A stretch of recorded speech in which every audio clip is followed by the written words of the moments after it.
فیض یاب ہو رہے ہوں گے، اللہ انہیں اس کا بہتر سے بہتر صلہ اور اجر عطا فرمائے۔ اور یہ بھی دعا کریں، اور یقیناً ان کے خاندان، ان سے تعلق رکھنے والے دعا کر رہے ہوں گے، اللہ ان کی نسل کو بھی اس مبارک عمل کے ساتھ اسی خلوص کے ساتھ شریک رہنے اور اپنی صلاحیتوں کو صرف کرنے کی توفیق عطا فرمائے۔ آج کا دن یقیناً ہماری ان بچیوں کے لیے خوشی اور فرحت کا دن ہے۔ یقیناً ان کے والدین، عزیز و اقارب بھی آج اس خوشی اور سرور کو محسوس کر رہے ہوں گے۔ حق بھی بنتا ہے کہ وہ خوش ہوں، اللہ انہیں خوشیاں نصیب فرمائے۔ لیکن سچ یہ ہے کہ یہ مرحلہ خوشیوں سے زیادہ فکر مندی کا ہے۔ خوشیاں اپنے ساتھ جو نسبتیں اور جو ذمہ داریاں لاتی ہیں، وہ نسبتیں اور ذمہ داریاں خوشیوں کو گہن لگا دیا کرتی ہیں۔ اللہ نہ کرے جس منصب اور اعزاز کے ملنے پر خوشی ہونی چاہیے، اس اعزاز اور منصب کے اگر تقاضے پورے نہ کیے جا سکیں تو یہ خطرے کی بھی بات ہے۔ اور کہنے والوں نے کہا ہے کہ جس شخص کو جس وجہ سے عزت ملتی ہے، اگر وہ اس کا لحاظ نہ رکھ پائے، اس کی لاج نہ رکھ سکے اور اس کا حق ادا نہ کر سکے، تو وہی عزت والا سبب اس کی ذلت اور رسوائی کا بھی عنوان بن جایا کرتا ہے۔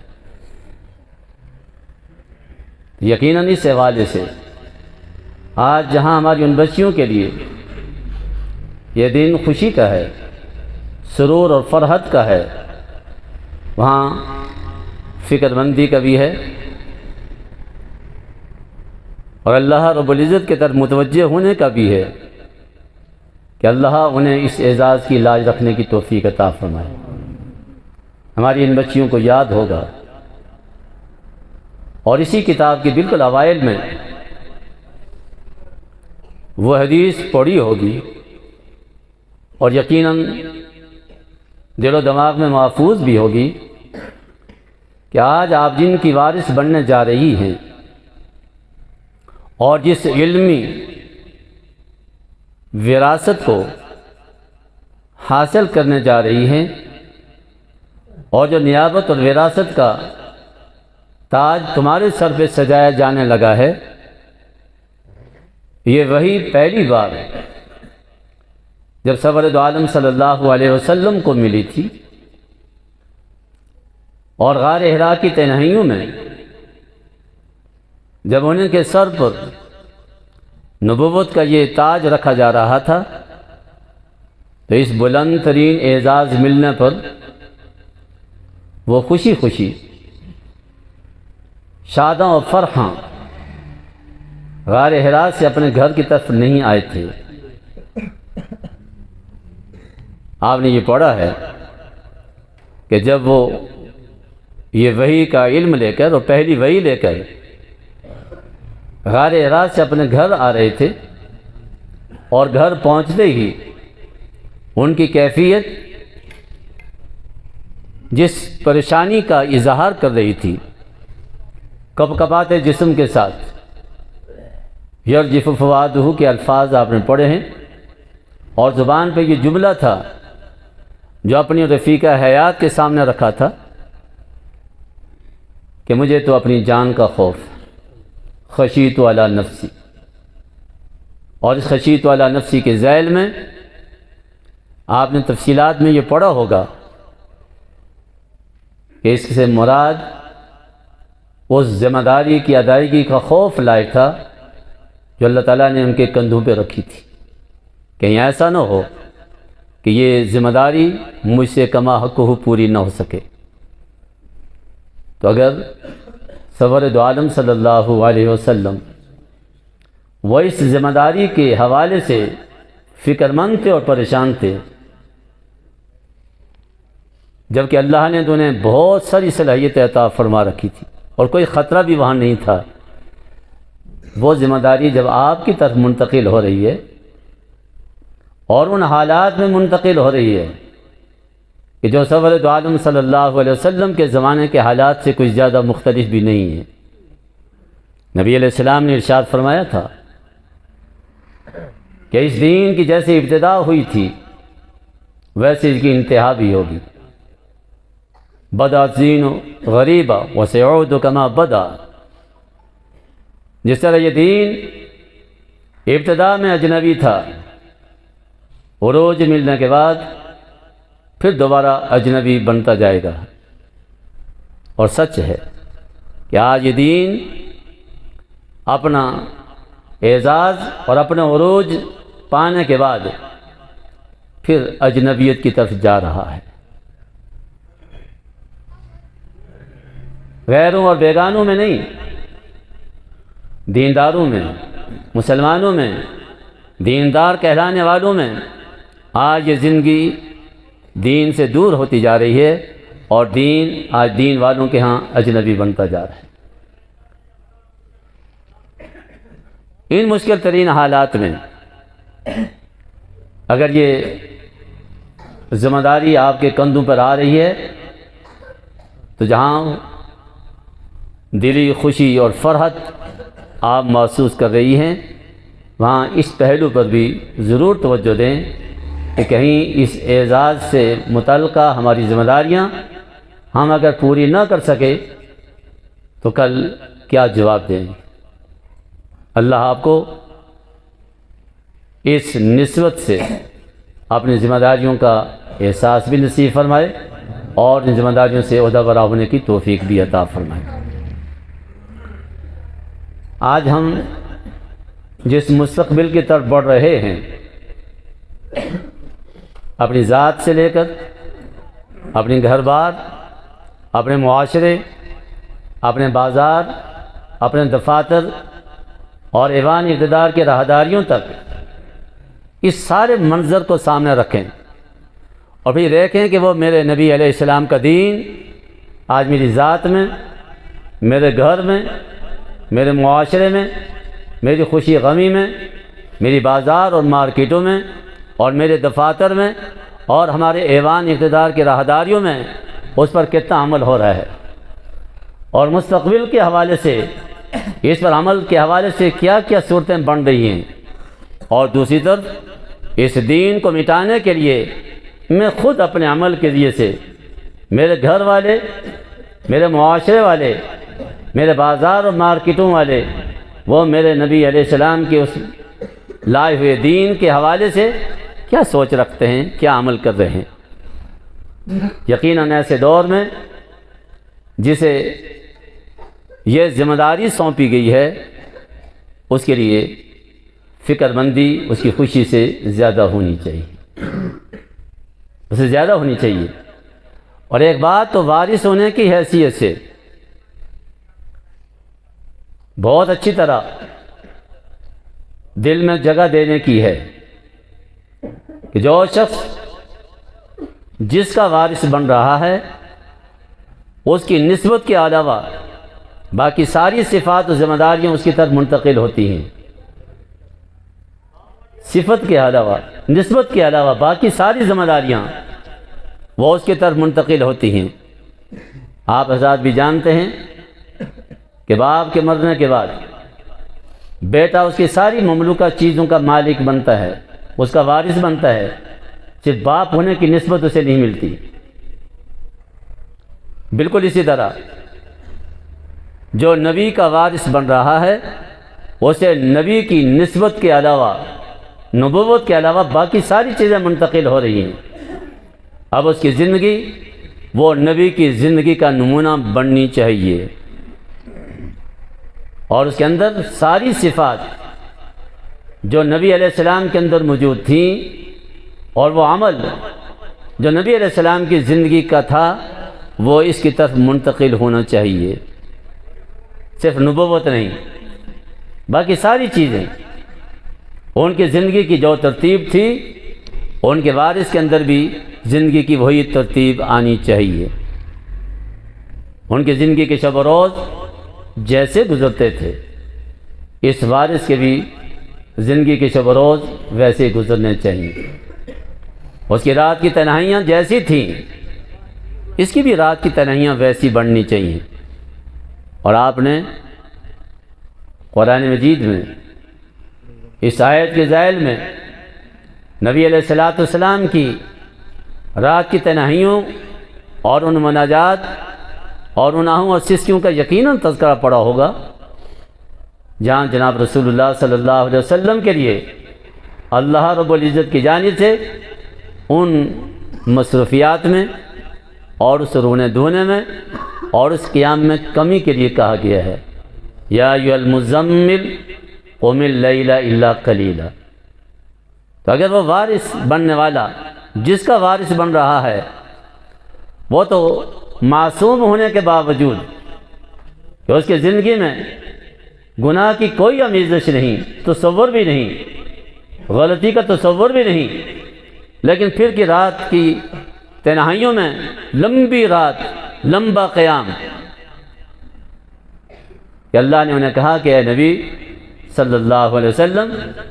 یہ رات کا قیام تھوڑا سا کم کر لیں، قم اللیل الا قلیلا۔ اور آپ نے یہ پڑھا ہوگا اور بخاری شریف میں ہی آیا ہے کہ جب سرور عالم صلی اللہ علیہ وسلم کا رات کا وہ قیام دیکھ کر اور ان کے ورم والے پاؤں دیکھ کر سید عائشہ رضی اللہ عنہ نے ارشاد فرمایا، آقا آپ تو بخشے بخشائے ہیں، آپ کے لیے تو اللہ نے وعدہ کر دیا ہے، قد غفر اللہ لک ما تقدم من ذنبک وما تاخر، اور پھر اس کے باوجود اتنا قیام اور اتنی مشقت۔ تو جواب میں جو انہوں نے فرمایا تھا، یا عائشہ افلا اکون عبدا شکورا، جس مالک نے مجھ پر اتنا کرم کیا ہے تو کیا میں اس کا شکر گزار بندہ نہ بنوں؟ آج آپ کے لیے بھی یہ پیغام ہے کہ آج اس مادیت کے دور میں اور اس آس پاس بکھرے ہوئے گناہوں کے دور میں اور ان گھروں سے آپ کو نکال کر اللہ نے اس بلند ترین مقام سے نوازا ہے کہ اس نبی کے وراثت کا تاج تمہارے کنوں پہ اور تمہارے سروں پہ رکھا ہے، تو پھر تمہارے بھی دل کی گہرائیوں سے یہ آنا چاہیے، افلا اکون عبدا شکورا، کیا میں اس کی شکر گزار نہ بنوں جس نے مجھے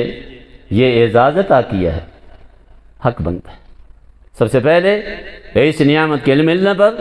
اپنے اس رب کا دل کی گہرائیوں سے شکر ادا کریں کہ اللہ نے آپ کو اس کی وراثت عطا فرمائی ہے۔ آپ نے شاید نہ پڑھا ہو، ہمارے فارسی کے نصاب میں جو کتابیں ہوتی تھیں اس میں امام شیخ سعدی رحمہ اللہ نے اپنی کتاب کے اندر دو بھائیوں کا ایک واقعہ لکھا ہے اور یہ ہم سب کے لیے ہی سننے کا ہے۔ مصر میں رہنے والے دو بھائی، ایک مصر کا بادشاہ بنا اور ایک دین کا علم حاصل کر کے مسجد کا امام بنا، اور یہ مسجد کا امام آج سے نہیں پہلے سے ہی بڑے لوگوں کے ہاں گھٹیا شمار ہوتا رہا ہے، اللہ ماشاء اللہ، یہ کوئی آج کی بات نہیں۔ یہ امام پہ انگلی اٹھنے والی انگلی وہ آج کی نہیں اٹھ رہی، یہ پیچھے سے اٹھتی آ رہی ہے، اور دل میں اس کی حقارت وہ کوئی آج کا مسئلہ نہیں ہے، پیچھے سے چلا آ رہا ہے۔ ایک بھائی بادشاہ بن گیا، ایک بھائی مسجد کا امام بن گیا، دونوں اکٹھے ہوئے تو بادشاہ نے، حکمران نے حقارت کی نگاہ سے دوسرے بھائی کو دیکھ کر کچھ جملے کہے جو آج بھی کہہ دیے جاتے ہیں۔ تو اس امام صاحب نے مصر کے اس حکمران کو جو جواب میں بات کہی، کہا بھائی جان اللہ کا مجھ پر احسان تم سے زیادہ ہے، مجھے اللہ کا شکر تجھ سے زیادہ ادا کرنا چاہیے اس لیے کہ اس کا انعام اور اس کا احسان تمہاری بنسبت مجھ پہ زیادہ ہے۔ پوچھا وہ کیسے؟ میں تو مصر کا حکمران ہوں، بادشاہ ہوں، اور تو ایک مسجد کا مولوی ہے، ایک امام ہے۔ تو میں ہاں اسی بنیاد پر کہہ رہا ہوں کہ مجھ پر اللہ کا احسان تیری بنسبت زیادہ ہے۔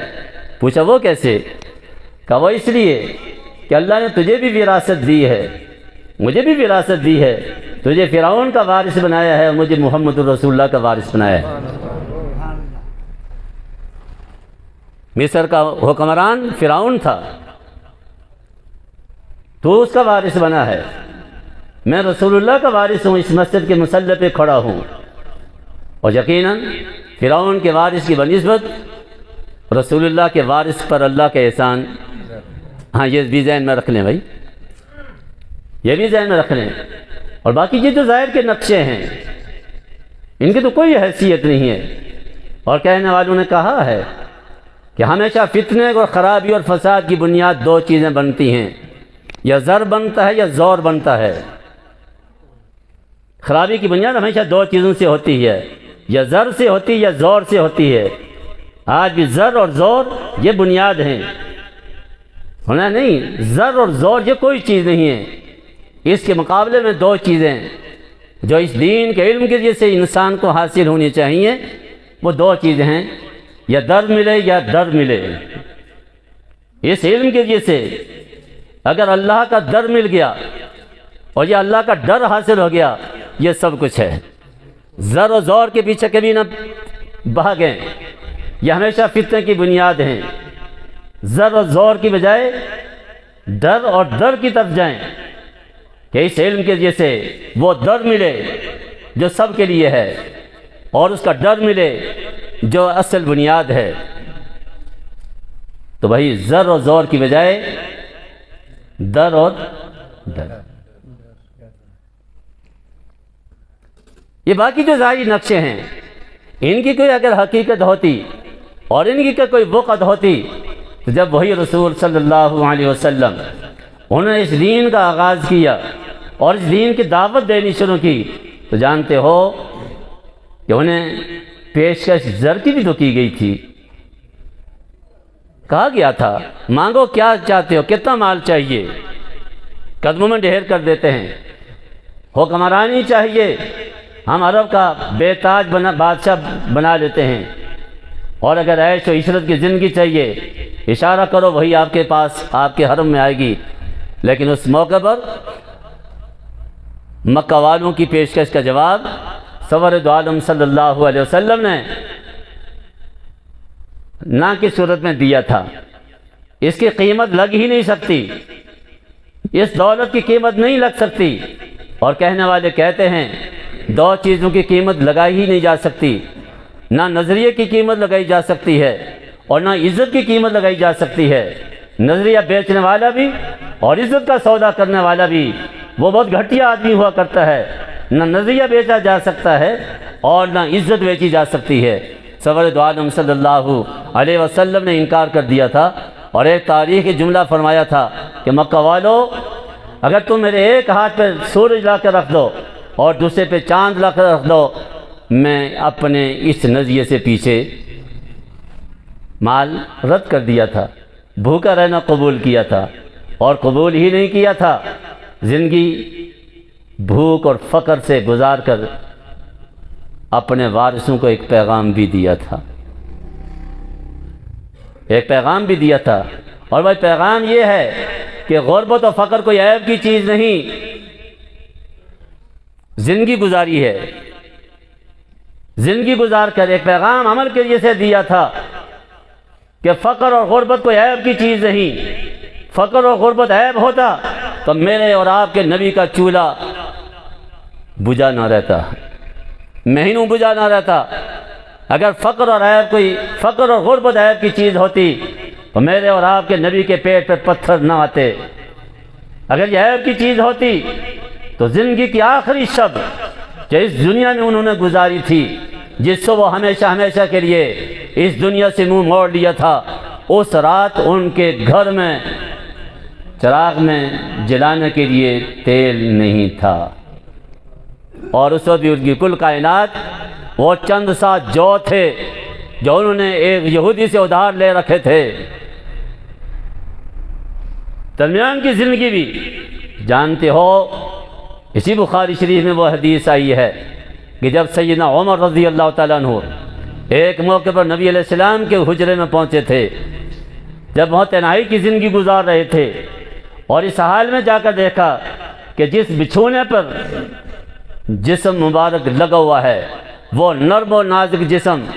اس پر اس بچھونے کے اس کے اثرات محسوس ہو رہے تھے۔ اور جب دیکھا، جی بھر کر دیکھا، نظر گھما کر دیکھا، تو ان کے حجرے میں چند چمڑے سے لٹکے ہوئے تھے اور کوئی کائنات کی چیز اس گھر کے اندر نہیں تھی۔ اور یہ منظر دیکھ کر سیدنا عمر رضی اللہ عنہ کی آنکھوں سے آنسو بہہ پڑے۔ اور جب حضور علیہ السلام نے پوچھا تو فرمایا، حضور آج دنیا کے بادشاہ عیش و عشرت کی زندگی گزار رہے ہیں، آپ جیسی ذات جس کا ثانی اس دنیا میں کوئی نہیں، میں ان کی حالت کو دیکھ کر یہ محسوس کر رہا ہوں، آپ کا حق تھا کہ آپ عیش و عشرت کی زندگی گزارتے۔ تو سرور دو عالم صلی اللہ علیہ وسلم نے اپنے اس مراد کو جسے اللہ سے مانگ کر لیا تھا، فرمایا، عمر تجھے بھی آج تک دھوکہ لگا ہوا ہے، مالی والی دنیا، میرا دنیا سے کیا تعلق، ہمارا دنیا کے ساتھ کیا تعلق، ہمارے لیے تو دنیا نہیں، ہمارے لیے آخرت ہے۔ تمہارے نبی نے جس کی تم وارث بن رہی ہو، تمہیں ایک زندگی گزار کر دکھائی ہے، اور اس زندگی کے حوالے سے انہوں نے اپنے رب سے دعائیں مانگی ہیں۔ باقی تو دعائیں مانگتے ہیں عیش کی، عشرت کی، باقی دعائیں مانگتے ہیں لذت کی، باقی دعائیں مانگتے ہیں امن خوشیوں کی، لیکن میرے اور آپ کے نبی کی دعاؤں کا عجیب انداز آپ نے دعا فرمائی ہے، اللہم احیینی مسکینہ وامیتنی مسکینہ واحشرنی فی زمرۃ المساکین۔ اے اللہ زندگی دے تو مسکینوں والی، ایک وقت ملے تیرا شکر ادا کروں، اور ایک وقت کچھ نہ ملے میں صبر کروں۔ اے اللہ موت بھی مسکینوں والی دے، اور یہی نہیں بلکہ فرمایا، اے اللہ کل میرا حشر بھی مسکینوں کے ساتھ فرمانا۔ لہذا آج کے دنیا کے نقشوں کو دیکھ کر کہیں اپنے نبی کی زندگی سے منہ نہ موڑ لینا، آج کے زندگی کے نقشوں کو دیکھ کر، اپنی ہم جھولیوں کو دیکھ کر، اپنے دوسرے سہیلیوں کو دیکھ کر، ان کے عیش و نشاط والی زندگی کو دیکھ کر کہیں اپنے نبی کی اس وحی کی تعلیمات والی زندگی کو چھوڑ نہ دینا، اسے منہ نہ موڑنا۔ تمہارے لیے یہ دنیا نہیں، تمہارے لیے آخرت ہے۔ جو نبی علیہ السلام نے فرمایا تھا، مالی والی دنیا، آج کا سب سے بڑا دھوکہ آج دین والے کو بھی یہ لگ رہا ہے کہ اگر آسائش کی زندگی کسی کی دیکھتا ہے تو مسجد کی زندگی کو چھوڑ کر، چٹائیوں کے سجدوں کو چھوڑ کر وہ کہیں اور دوڑ رہا ہوتا ہے۔ نہ میرے بھائی، ایسا نہیں۔ اس لیے تو رسول اللہ صلی اللہ علیہ وسلم نے اپنے اس دین کے حوالے سے، اس کی ابتدا اور اس کے اختتام کے حوالے سے ہمیں متوجہ فرمایا تھا کہ حالات کا نشیب و فراز وہ آئے گا، عروج کے بعد پھر زوال، اور پھر اس دین کا اجنبی بننا۔ اور پھر اسی موقع پر فرمایا تھا کہ جب یہ دین اجنبی بن رہا ہوتا ہے، جب دین اجنبی بن رہا ہوگا تو اس موقع پر مبارک ہو ان لوگوں کے لیے جو اس دین کے اجنبی مسافر کو گلے لگائیں اور اس کو اپنے سینے کے ساتھ لگائیں۔ آج خوش نصیب ہے وہ، اور اپنے نبی کی ان دعاؤں کا اور مبارکبادیوں کا مستحق ہے جو اس اجنبی دین کے مہمان کو محبتوں کے ساتھ گلے لگا کر اپنی زندگی میں، اپنے گھر میں لائے۔ ہم عملاً آج فتنے کے دور میں داخل ہو رہے ہیں، ہو چکے ہیں۔ آج فتنے اندھیری رات کی طرح ہماری طرف متوجہ ہیں، اور نبی علیہ السلام نے فرمایا تھا، بادروا بالاعمال فتنا کقطع اللیل المظلم۔ لوگوں، فتنوں کے آنے سے پہلے، اندھیری رات کی طرح فتنوں کے آنے سے پہلے کچھ اعمال اپنے دامن میں سمیٹ لو۔ آنے والا وقت آ رہا ہے، یصبح رجل مومنا ویمسی کافرا ویمسی رجل مومنا ویصبح کافرا۔ صبح آدمی مسلمان ہوگا، سورج ڈھلنے سے پہلے کافر ہو جائے گا، مغرب کے وقت وہ مومن ہوگا، فجر سے پہلے وہ کافر ہو جائے گا۔ ویبیع الرجل دینہ بعرض من الدنیا، اور چند تکوں کے بدلے میں انسان ایمان کا خوشی خوشی سودا کر لے گا۔ آج وہ سودے ہو رہے ہیں، آج وہ سودے ہو رہے ہیں۔ عدالتوں میں جھوٹی گواہیاں اور جھوٹی قسمیں اٹھا کر تھوڑا سا مفاد لینا، یہ قسم، یہ دین کو اور ایمان کو کینچی لگانا تو ہے، یہ اس کا سودا ہی کرنا ہے۔ آپ ایک مشکل ترین دور میں اس وراثت کو سنبھالنے جا رہی ہیں۔ آپ کو خود معلوم ہوگا، آپ کو خود مشاہدہ ہوگا کہ جس گھر میں اور جس خاندان میں تم پلی بڑی ہو اس کا ماحول کیسا ہے، اس کی روایات کیسی ہیں، اس کے رسم و رواج کیسے ہیں۔ اس ماحول میں جا کر جو کچھ تم نے پڑھا ہے اس پر خود عمل کرنا اور دوسروں کو اس پہ لانا اتنا آسان کام نہیں ہے، اتنا آسان کام نہیں ہے۔ آج ہم جس مستقبل کی طرف بڑھ رہے ہیں وہاں اس دین کی تعلیمات کو اپنی زندگی میں لانا اتنا آسان نہیں۔ نبی علیہ السلام نے فرمایا تھا وقت آئے گا القائم علی دینہ کالقابض علی الجمرہ، کہ دین پہ عمل کرنا ایسے ہوگا جیسے ہاتھ میں انگارہ لینا ہے۔ آج فی الواقع ویسے ہی ہے۔ آج خواتین، مسلمان کہلانے والی خواتین، ان کا انداز زندگی کیا ہے؟ ذرا بازاروں میں ذرا چل پھر کر ذرا دیکھ تو دو، بازاروں میں جا کے ذرا دیکھ لو کیا صورتحال ہے۔ یہ کہیں باؤنڈری پار والی تو نہیں آئیں، یہ ہماری مائیں بہنیں ہیں، یہ ہماری بیٹیاں ہیں۔ آج دفتروں میں ذرا جا کر دیکھ لو، آج زندگی کے دوسرے شعبوں میں ذرا جا کر دیکھ لو، یہ خواتین تمہاری ہیں، ان کو راہ راست پہ لانا تمہاری ذمہ داری ہے۔ اور اس میں کوئی شک تو نہیں کہ میرے اور آپ کے آقا جناب رسول اللہ صلی اللہ علیہ وسلم نے اپنی امت کی خواتین کو، وہ ماں ہو، وہ بہن ہو، بیٹی ہو یا بیوی ہو، ان خواتین کے لیے نمونے کے طور پر اپنی بیٹی فاطمہ کو چھوڑا تھا۔ یہ فاطمہ نبی علیہ السلام کی بیٹی، آج اس فاطمہ کے نام پر تمہارا یہ ادارہ ہے۔ یہ فاطمہ نبی کی وہ بیٹی ہیں جسے نبی علیہ السلام نے قیامت تک کے آنے والے انسانوں کے لیے بطور نمونے کے چھوڑا تھا، اور اپنی امت کی ان خواتین کو پیغام دیا تھا کہ اگر جنت جانا چاہتی ہو تو پھر فاطمہ کی زندگی اختیار کرنا، اس لیے کہ وہ جنت کی دروازے پہ کھڑی ہوں گی۔ فاطمہ کی جنت میں وہ جائے گی جو فاطمہ کے کردار والی ہو۔ آج ذرا فاطمہ کا کردار ڈھونڈو، کہاں ہے، کہاں ہے؟ آج نیم برہنہ لباس پہنی ہوئی گھر میں اور معاشرے میں اور بازاروں میں، سکولوں میں اور دفتروں میں، کیا یہ فاطمہ کا نمونہ ہے؟ اس فاطمہ نے تو مرتے ہوئے بھی اپنے جسم پہ پہنائے جانے والے کفن پہ بھی کسی غیر محرم کی نظر نہیں پڑنے دی، کفن پہ بھی کسی غیر محرم کی نظر نہ پڑے۔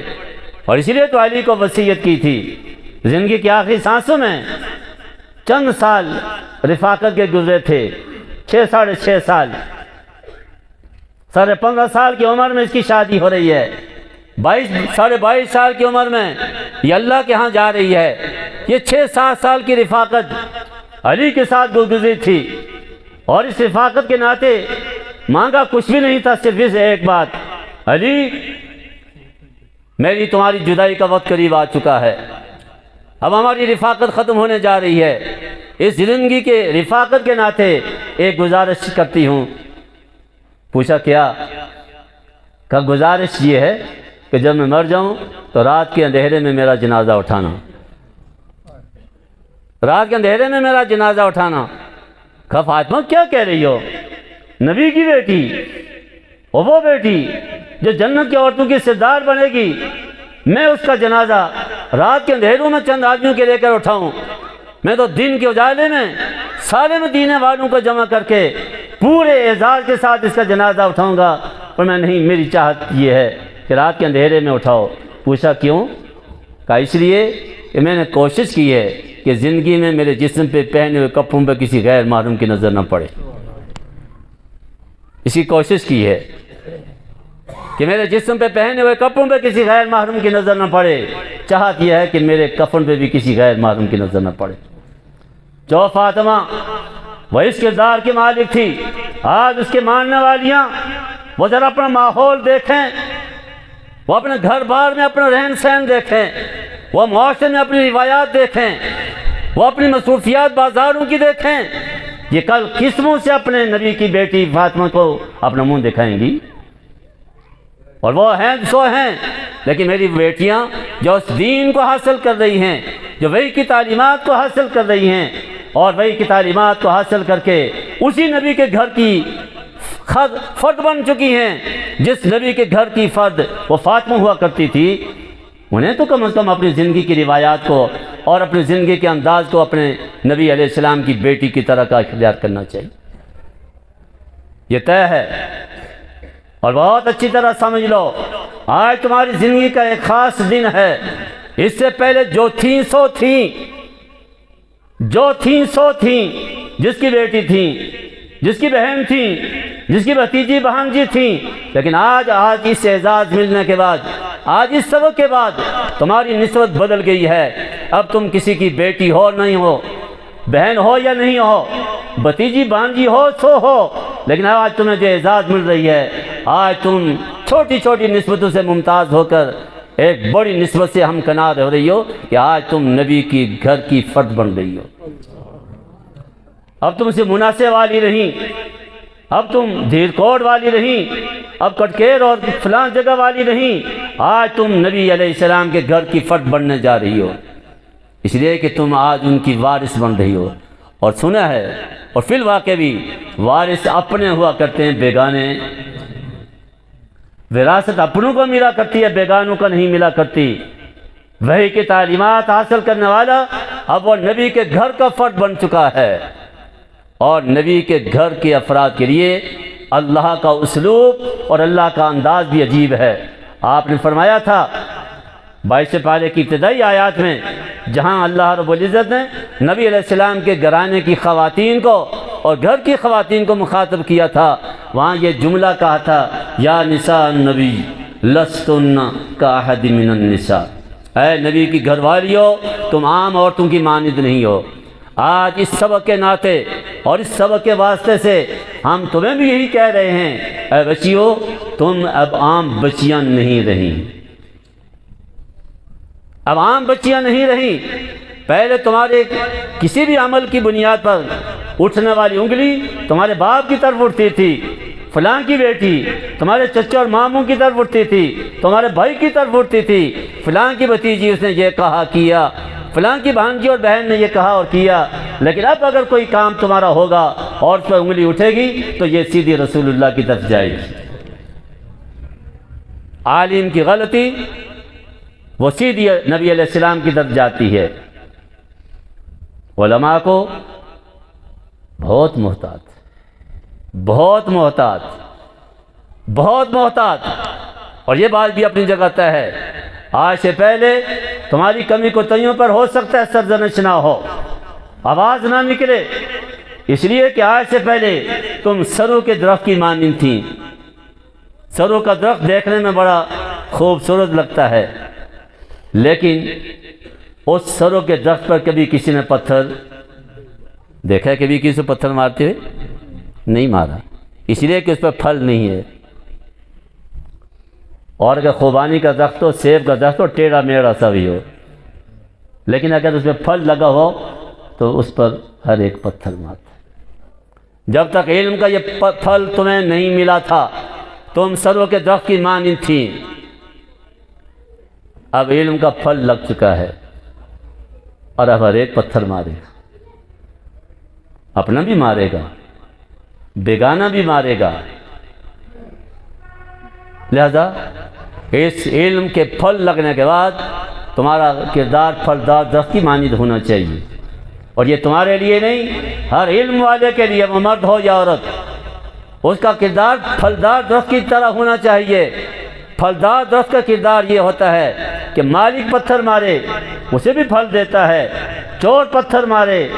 اسے بھی پھل دیتا ہے، مسافر پتھر مارے اسے بھی پھل دیتا ہے، پتھر کے جواب میں وہ پتھر نہیں پھل دیا کرتا ہے۔ کیا تمہارے نبی علیہ السلام کا کردار یہی پھلدار درخت کا نہیں تھا؟ کیا تمہارے نبی نے گالی سن کر گالی دی؟ گالی کے پتھر کے جواب میں گالی کا پتھر مارا ہے؟ گالی کے جواب میں وہاں دعا آیا کرتی تھی۔ اب تمہاری زندگی کے ایک ایک اٹھنے والے قدم کو اور تمہاری زبان سے نکلنے والے ایک ایک بول کو اب رواج کے ترازو پہ تولا جائے گا، دیکھا جائے گا، پرکھا جائے گا۔ احتیاط کے ساتھ اب تمہارا قدم اٹھنا چاہیے اور احتیاط کے ساتھ تمہاری زبان سے بول نکلنا چاہیے، تاکہ تمہارے کسی اٹھنے والے قدم اور تمہارے کسی بول کی بنیاد پر کوئی انگلی تمہارے نبی کی طرف نہ اٹھنے پائے۔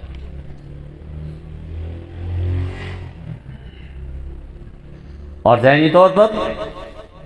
گالی سننے کے لیے تیار رہنا چاہیے۔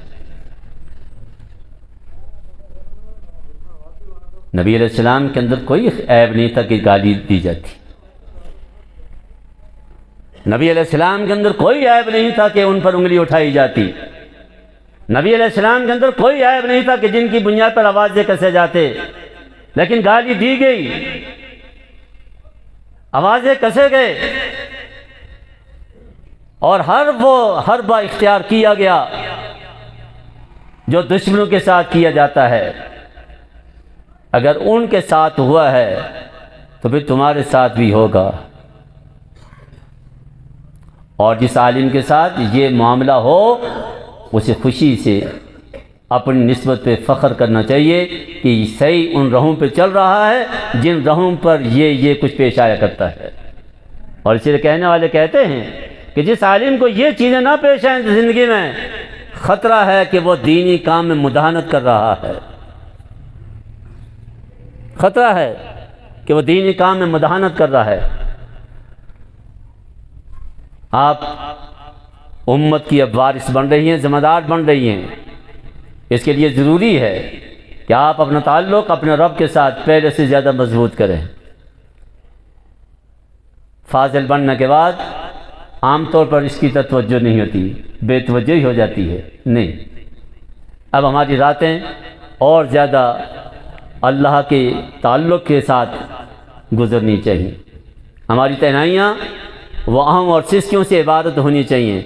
ہمارے ہاتھ اس رب کی بارگاہ میں اور زیادہ بلند ہونے چاہیے۔ آپ نے نبی علیہ السلام کا وہ ارشاد وہ سن رکھا ہے اور پڑھ رکھا ہے، جس میں آپ نے فرمایا تھا لی مع اللہ ساعۃ، میری اللہ کے ساتھ کچھ گھڑیاں خاص ہوتی ہیں کہ اس میں کوئی مقرر فرشتہ بھی دخیل نہیں ہوتا، جس کا معنی ہے کہ دین کا کام کرنے والا وہ تنہائیوں میں اللہ کے ساتھ تعلق کے لیے کچھ ایسی ساعتیں مخصوص کر لے کہ جس میں وہ ہو اور اس کا رب ہو، وہ ہو اور اس کا رب ہو۔ یہ تنہائیاں جتنی پاکیزہ ہوں گی اور تنہائیوں میں جتنا اللہ کے ساتھ تعلق بڑھے گا، انشاءاللہ اس وراثت کا اتنا حق بھی ادا ہوگا۔ تو میں اپنی بچیوں سے گزارش کر رہا تھا کہ آنے والا وقت یقیناً آپ کی اس نسبت کے ناطے آپ کے ذمہ بہت ساری ذمہ داریاں لگا رہا ہے، ان ذمہ داریوں سے عہدہ ہونے کے لیے اپنے رب سے اپنے تعلق اور زیادہ مضبوط کریں۔ میری والدین سے گزارش ہوگی کہ آج اللہ نے آپ کو اگر یہ اعزاز بخشا ہے کہ آپ کے گھر میں ایک بچی نبی کے علم کی وارث بن رہی ہے، آپ اپنی والدین کی نسبت کے ناطے اپنی ذمہ داری کو بھی محسوس کریں، اسے گھر کے اندر وہ ماحول فراہم کریں جس میں وہ نبی کی ان تعلیمات پر عمل کے قابل ہو سکے، اس کے مستقبل کے حوالے سے بھی فیصلے کرتے ہوئے دور اندیشی کے ساتھ اس نعمت کی لاج رکھتے ہوئے اور اس نعمت کے بقا اور اس کی حفاظت کے لیے بھی ایسا گھر تلاش کریں، ایسا گھر تلاش کریں جہاں اس کا یہ پڑھا ہوا علم محفوظ رہ سکے، یہ پڑھا ہوا علم محفوظ رہ سکے۔ ایک عمل تو ہونا ہے، آپ نے کرنا ہے، اور اس کو رواج اور رسم کے تابع نہ کریں، اس نعمت کے ناطے مستقبل کے ان کے فیصلے کریں۔ خوش نصیب ہیں وہ والدین جو اپنی اولادوں کے مستقبل کے حوالے سے اس بنیاد پہ سوچتے ہیں، اور جوانوں سے بھی میں گزارش کروں گا کہ ان کی سوچوں کا بھی محور وہی دین ہونا چاہیے، یہ زندگی کی رفاقت کے ناطے بھی دین کی ترویج اور اشاعت ہونا چاہیے۔ ہمارے بر صغیر کے بہت بڑے عالم دین مولانا خلیل الرحمن سجاد نعمانی، مولانا منظور نعمانی کے بیٹے، اللہ ان سے بڑے دین کا کام لے رہا ہے، بہت بڑا کام اللہ ان سے لے رہے ہیں۔ انہوں نے اپنی زندگی کے حوالے سے ایک موقع پر ایک واقعہ سنایا وہ فرماتے ہیں کہ جب میری شادی کا مرحلہ آیا اور جہاں سے میری شادی طے ہوئی وہ دعوت و تبلیغ سے تعلق رکھنے والے بزرگ ان کی بیٹی تھی، تو کہتے ہیں میرا جب معاملہ طے ہو گیا تو میں نے اپنی بننے والی منکوہہ کے نام خط لکھا اور اسے مخاطب کر کے میں نے خط لکھا کہ میرے 3 نکاح پہلے سے ہو چکے ہیں، ان 3 کے ہوتے ہوئے کہ چوتھے نکاح کے لیے تم راضی ہو تو بھی سوچ لو، اور یہ بھی ساتھ لکھ دیا کہ میرے وہ 3 نکاح جو پہلے سے ہیں، میرا ایک نکاح علم کے ساتھ ہے، میرا پڑھنے پڑھانے والوں سے تعلق ہے، میرا دوسرا نکاح ذکر و فکر کے ساتھ ہے، میرا خانقاہ کے ساتھ تعلق ہے، میرا تیسرا نکاح دعوت و تبلیغ کے ساتھ ہے۔ بھائی یہ بھی مستقل نکاح ہیں۔ میرے ان 3 نکاحوں کے ساتھ اگر تو چوتھے نکاح کے لیے راضی ہے تو سوچ کر فیصلہ کر لو۔ اور فرماتا ہے کہ میں نے اپنی بہن کو، بڑی بہن کو یہ خط دیا کہ اس تک پہنچا دو۔ میری بہن نے وہ خط کھولا، پڑھا اور واپس آ کر مجھے پھینکا، کہا ظالم کیا کر رہے تم، پاگل ہو، یہ خط لکھنے کا ہے اس موقع پر؟ تو میں نے مسکرا کر بہن سے کہا کہ ٹھیک ہے تم نہ پہنچاؤ، میں خود ذرائع رکھتا ہوں، میرے ان کے والد کے ساتھ ذاتی تعلقات ہیں، میں خود پہنچا دوں گا۔ خیر وہ خط اس بچی کی والدہ تک پہنچا تو کہتے ہیں اس والدہ نے وہ میرا خط میرے سسر کو پہنچایا، اور جب میرے سسر کے پاس وہ خط پہنچا اور انہوں نے خط یوں پڑھا تو پڑھنے کے ساتھ ہی آنکھوں میں آنسو آ گئے، اور آنسو یوں آنکھوں کے ساتھ خط لگایا اور اسے چوما اور فوراً اس سجدے میں گر گئے اور بڑی دیر تک سجدے میں روتے رہے، اور پھر سجدے سے سر اٹھا کر بیٹی کو بلوایا اور کہا بیٹی یہ تمہارا خط ہے، خلیل نے تمہیں بھیجا ہے۔ تو کہتی میری بڑھنے والی منکوہہ نے میرا خط اٹھایا، پڑھا اور اس خط کے آخر میں 1 سطر کا اضافہ کر کے مجھے واپس بھیجا، اور خط کے آخر میں جو سطر لکھی وہ یہ تھی کہ میں اپنے ناز پہ اور اپنی قسمت پہ ناز کرتی ہوں اور فخر کرتی ہوں، اور میں اس اعزاز ملنے پر یہ وعدہ کرتی ہوں کہ میں ہر مہینے 3 روزے رکھا کروں گی۔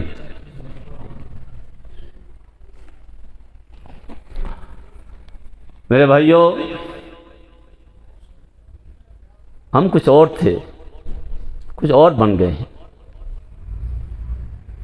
یہ زندگی کی رفاقت کا رشتہ اور ناتا، کہنے والے کہتے ہیں کہ ایک دوسرے کو خوشی خوشی محبتوں کی فضاؤں میں ترغیب دے کر جنت میں لے جانے کا راستہ تھا، یہ تعلق جنت میں پہنچانے کا راستہ تھا، لیکن آج ہم نے تانوں کے ذریعے سے اور دھکے دے کر میاں بیوی نے ایک دوسرے کو جہنم میں پہنچانے کا ایک سامان کر رکھا ہے۔ میری والدین سے گزارش ہوگی، جن بچوں کو آپ نے اس نبی کا علم اور وحی کا علم سکھایا ہے، اس علم کی حفاظت کے لیے بھی ان کو ماحول دیں، انہیں اس ماحول کے حوالے نہ کریں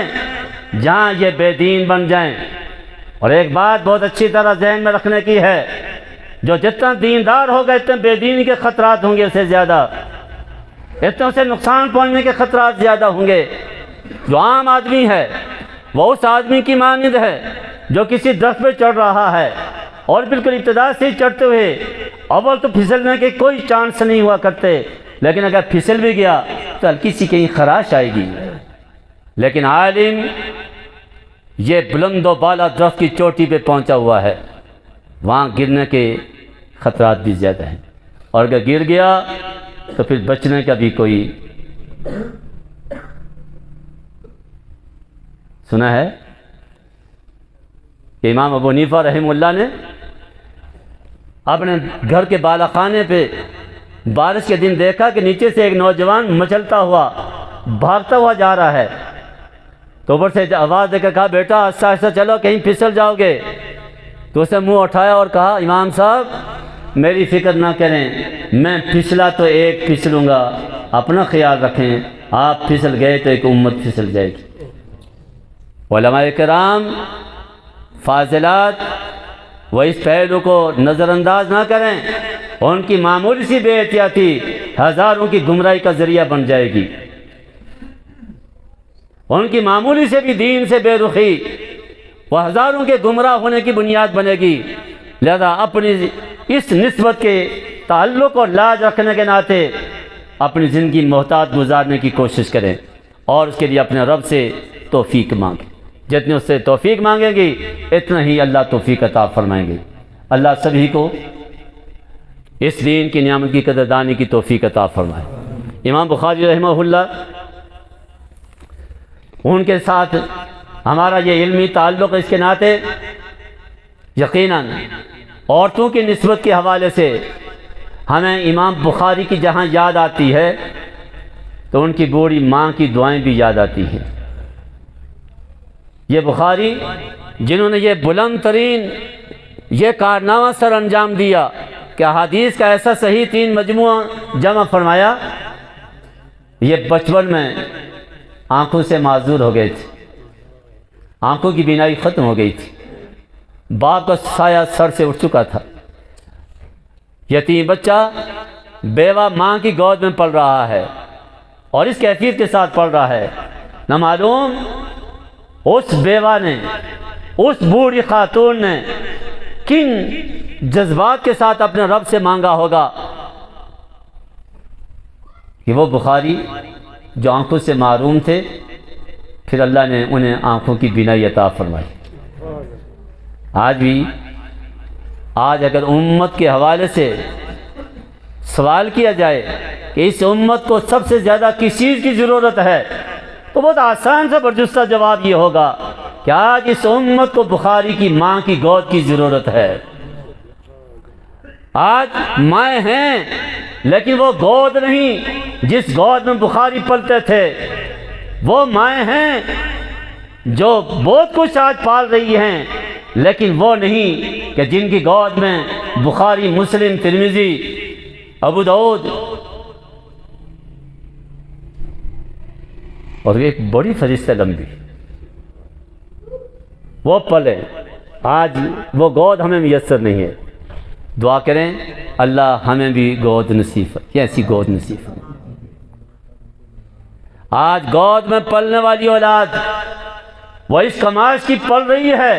کہ گود میں پالنے والی اپنی اس اولاد سے اپنی عزت کی بھیک مانگ رہی ہے۔ آج خون پسینہ ایک کر کے مزدوری کر کے مٹی ڈھو کر اس بچے اور بچی کو پالنے والا بوڑھا باپ آج اپنی عزت کی بھیک اپنی اولاد سے مانگ رہا ہے۔ یہ معمولی سا عالمیہ نہیں ہے آج کے معاشرے میں والدین کے لیے، معمولی سا عالمیہ نہیں ہے۔ اور اس حوالے سے ایک گزارش تو یقیناً کرنے کی ہے، تم اس والدین ان اولاد کے تم محسن ہو، بڑے ہو، تمہارا ان پر احسان ہے، تم نے ان کی پرورش کی ہے، ان پر تمہارا حق ہے، کوئی شک نہیں، لیکن ذرا نظر اٹھا کر دیکھو تمہارا اور بھی کوئی بڑا ہے تمہارے اوپر جس کا احسان تم پر تم سے بھی کہیں زیادہ ہے، اس نے بھی تمہیں پالا ہے، پیدا کیا ہے۔ کیا تم نے اپنے اس رب کے احسانات کو سامنے رکھا ہے، نظر کے سامنے رکھا ہے؟ جب تم نے اس کا احسان سامنے نہیں رکھا تو تمہاری گود میں پلنے والی تمہارے احسانات کو کیسے سامنے رکھے؟ آج ہم بڑی تیزی کے ساتھ اپنی ساری روایات کو پامال کر رہے ہیں، پاؤں تلے کچل رہے ہیں۔ واپس پلٹنے کی ضرورت ہے،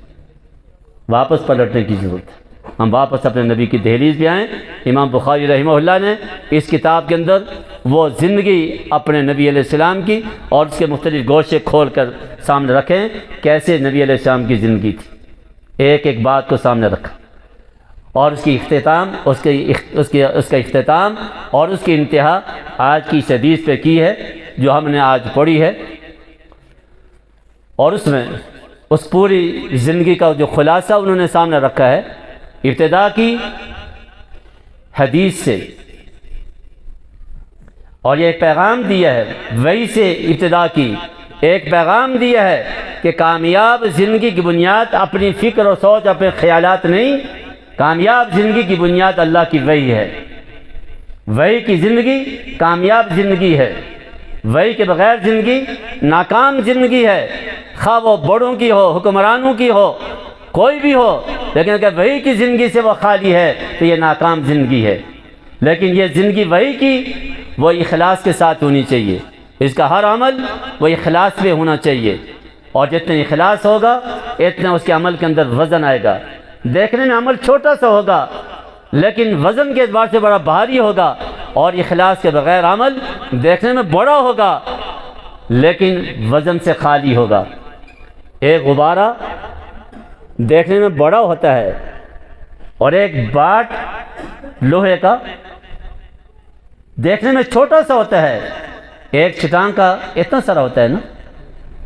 دیکھنے میں، لیکن ایک ترازو پہ اس کو رکھیں اور ایک ترازو پہ بڑے سے غبارے کو رکھیں، وزن کس کا ہوگا؟ اور یہ جو غبارے ہوتے ہیں آدمی کبھی کبھی تعریفوں کے ساتھ پھول جاتا ہے، جیسے ہوا بھری جائے تو غبارہ پھول جاتا ہے، اس طرح تعریفوں سے انسان بھی پھول جاتا ہے، اپنے آپ کو بڑا سمجھنے لگتا ہے اور پھر اڑنے لگتا ہے۔ بھائی یہ جب اڑنے لگ جائے اور یوں بڑا بن جائے تو خطرہ ہے کہ صرف ایک کانٹا اگر چبھے تو وجود بھی ختم اور بلندی بھی۔ امام بخاری رحمہ اللہ نے کتاب کا آغاز وحی سے کرنے کے بعد اخلاص کی احادیث لا کے پیغام دیا کہ کامیاب زندگی کے لیے وہی بنیاد ہے اور وہ اخلاص کے ساتھ ہے، اور جتنے اخلاص ہوگا اتنے اس کے اندر وزن آئے گا، اور قیامت کے دن اعمال تولے جائیں گے، گنے نہیں جائیں گے، تولے جائیں گے۔ گننے کا نظام ادھر ہے، کیونکہ گننے میں گڑبڑ ہو جاتی ہے، ہوتی ہے نا،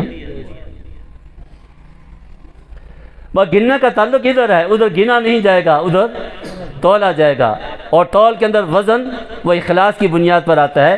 جتنے عمل کے اندر اخلاص ہوگا اتنا ہی وہ وزنی ہوگا۔ چنانچہ اس کے لیے امام بخاری رحمہ اللہ نے اپنے آخری استاد احمد بن اشکاب سے روایت نقل کی ہے، اور اس کو نقل کرنے والے آخر میں وہ سیدنا ابو ہریرہ رضی اللہ تعالیٰ عنہ ہیں۔ ابو ہریرہ رضی اللہ عنہ حضور علیہ السلام کے ارشاد نقل کرتے ہیں کہ حضور علیہ السلام نے یہ ارشاد فرمایا، دو کلمے ہیں، اور یہ حدیث کے الفاظ اگر سارے ہم دہرا بھی لیں تو ان واسطوں کے ذریعے سے جو ہمارے اور نبی علیہ السلام کے درمیان ہمارے اساتذہ کے واسطے ہیں، ہم نبی علیہ السلام کے بالواسطہ شاگردوں میں شمار ہو جائیں گے۔ تو وہ حدیث کے الفاظ بھی پڑھ لیں۔ نبی کریم صلی اللہ علیہ وسلم نے فرمایا، کلمتان حبیبتان الی الرحمن خفیفتان علی اللسان ثقیلتان فی المیزان سبحان اللہ و بحمدہ سبحان اللہ العظیم۔ نبی علیہ السلام نے فرمایا دو کلمے ہیں اللہ کے ہاں، رحمان کے ہاں بہت محبوب ہیں، اور ایک معنی یہ ہے کہ ان کا پڑھنے والا وہ اللہ کے ہاں بڑا محبوب ہے۔ خفیفتان علی اللسان، زبان پر ادائیگی میں بہت ہی ہلکے ہیں، کوئی زیادہ تکلیف نہیں ہوتی، لیکن ثقیلتان فی المیزان، ترازو پر رکھے جائیں تو بہت بھاری ہوں گے۔ فرمایا وہ دو کلمے سبحان اللہ و بحمدہ سبحان اللہ العظیم، سبحان اللہ و بحمدہ سبحان اللہ العظیم۔ اللہ رب العزت ہمیں اپنے نبی صلی اللہ علیہ وسلم کے ساتھ امتی ہونے کے ناطے ان کی تعلیمات کو اور ان کے ارشادات کو سننے، سمجھنے، پڑھنے، پڑھانے اور اس کے مطابق زندگی گزارنے کی توفیق عطا فرمائے۔ اللہ رب العزت دنیا بھر میں ہمارے جتنے چھوٹے بڑے مدارس ہیں ان کو ترقی عطا فرمائے، اور ان کے ساتھ ہمارے تعلق کو اور زیادہ قوی فرمائے، اور جو ان کے ساتھ منسلک ہیں اللہ انہیں ان کے ساتھ منسلک رہنے اور ان کا ممد و معاون بن کر زندگی گزارنے کی توفیق عطا فرمائے۔ وما علینا الا البلاغ۔